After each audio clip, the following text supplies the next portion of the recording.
disebut kematian adalah rahasia dari Allah Subhanahu wa Ta'ala, betul-betul menjadi hak, betul-betul menjadi rahasia. Maka orang yang telah dipanggil oleh Allah, kita harus banyak-banyak membicarakan kebaikannya. Saya ingin mengutarakan cerita yang saya ingat. Pertama, jadi ini mengingatkan daripada perjalanan almarhum. Mudah-mudahan ketika kebaikan yang kita ceritakan menjadi ampunan insya Allah Subhanahu wa Ta'ala. Yang pertama, saya waktu kecil sering ngedengerin Ustadz Yakub ini ceramah di mik musola. Sebelum berangkat pesantren beliau udah doyan sama mik. Bener nggak kira-kira orang sini? Mau maghrib beliau ceramah. Setiap hari kita dengerin beliau ceramah di musola Ibu Mani. Dulu belum ada Al-Musbirah. Di antaranya putra Cidokong Ustadz Syukur Yakub, kemudian Ustadz Rahmat. Ada beberapa saat itu sebelum saya dan Ustadz Pepen berangkat ke pondok.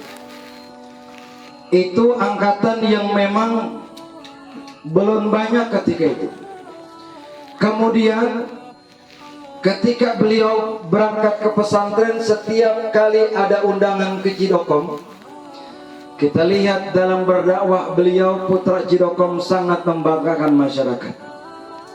Satu-satunya putra Cidokong yang bisa ceramah cuma beliau di kala itu. Nada ceramah sangat piawai beliau. Akhirnya saya berangkat beserta beberapa teman yang ada di Cidokong ini ke pondok pesantren Nurul Furqan. Kurang lebih 2 tahun saya ketemu almarhum di pondok pesantren Nurul Furqan. Sampai-sampai karena beliau piawai dalam dakwah, ketika itu beliau diangkat oleh pondok pesantren sebagai seksi pendidikan, di mana tugasnya membina, mengkaderkan para santri untuk bisa ceramah. Setiap malam Sabtu dilatih muhadharah, beliau yang latih pondok pesantren Nurul Furqan. Kala itu yang mulai kelihatan Ustadz Pepen. Udah bagus Ustadz Pepen itu di pesantren kali ini. Kemudian kedua orang Bekasi, ada lagi orang Karawang, 3 yang menjadi andalan ketika itu.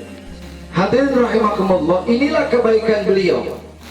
Sampai-sampai pondok pesantren mempunyai sekolah usia dini.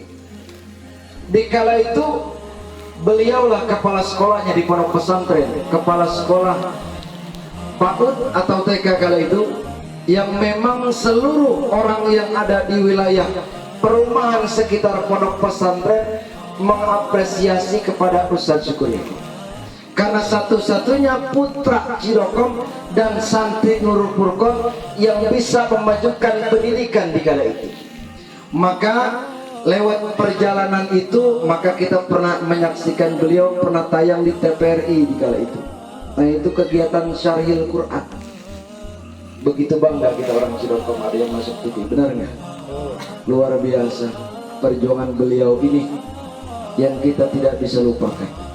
Selanjutnya singkat cerita, beliau pulang duluan karena ketemu jodoh sama Teneneng kali itu. Teneneng pun sama alumni Nurul Furqan.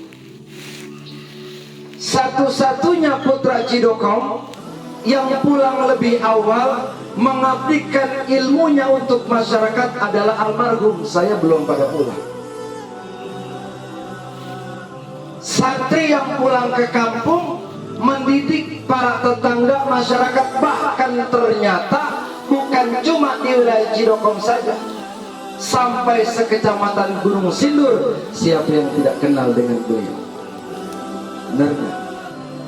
Ini kebaikan beliau. Saya belum hadir, Ustadz Pepen belum pulang, bahkan Ustadz Miftah belum ada. Bagaimana beliau membina masyarakat, bil khusus putaran rumah beliau, mengajarkan bagaimana cara membaca Quran yang benar, bagaimana cara sholat yang benar. Inilah tabungan almarhum. Di antaranya 2 adiknya berangkat pesantren, saudara Yanto dan saudara Yana. Keduanya juga sama, dididik oleh beliau. Insya Allah ini pun menjadi tabungan untuk beliau. Dan kita ketahui dua anak almarhum mondok di pondok pesantren Al-Furqan. Ini pun menjadi tabungan buat almarhum. Al-waladun salihun yad'ulah. Kalau anak kita sudah dikenalkan pendidikan pesantren, mustahil bacaan suratul Fatihahnya tidak benar. Bukankah Fatihah menjadi tolak ukur diterima atau tidaknya sholat kita kepada Allah Subhanahu wa Ta'ala? Maka hadirin sekalian, kebaikan-kebaikan inilah yang perlu kita angkat. Ketika kita ingat bahwa kita pernah diajarkan bagaimana cara mendoakan kedua orang tua, bagaimana cara membaca doa dalam sholat, membaca zikrullah kepada almarhum, diajarkan kita dulu, maka kita selaku muridnya sepantasnya mengirimkan suratul Fatihah. Jadi beliau di antara santri yang sanad silsilah keilmuannya sampai ke malaikat Jibril alaihissalam.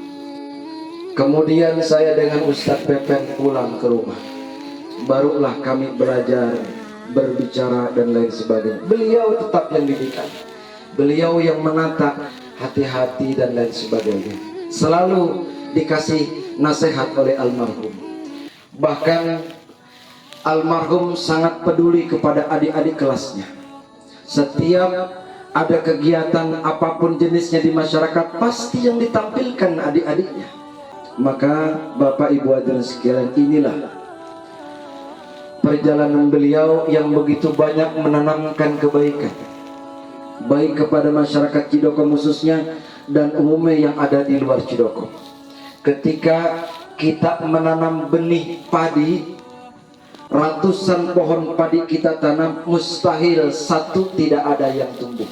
Pasti di antara sekian banyak ada yang tumbuh, ada yang bisa memanfaatkan ilmunya, ada yang bisa menyelamatkan daripada siksa Allah Subhanahu wa Ta'ala. Inilah yang disebut hablum minan nas, hubungan antar sesama manusia. Kalau memang almarhum ada kealfaan, jangan kudu dipinta, kewajiban kita untuk memaafkannya. Dengan cara memaafkan, ketika almarhum disediakan surga oleh Allah Subhanahu wa Ta'ala, maka beliau akan ingat kepada masyarakat, kepada jamaah bil khusus al-musfirah. Ingat, orang yang meninggal dunia itu ruhnya ada di alam barzah. Bapak, alam barzah itu kalau almarhum nengok ke kanan akan terlihat apa yang dipersiapkan oleh Allah.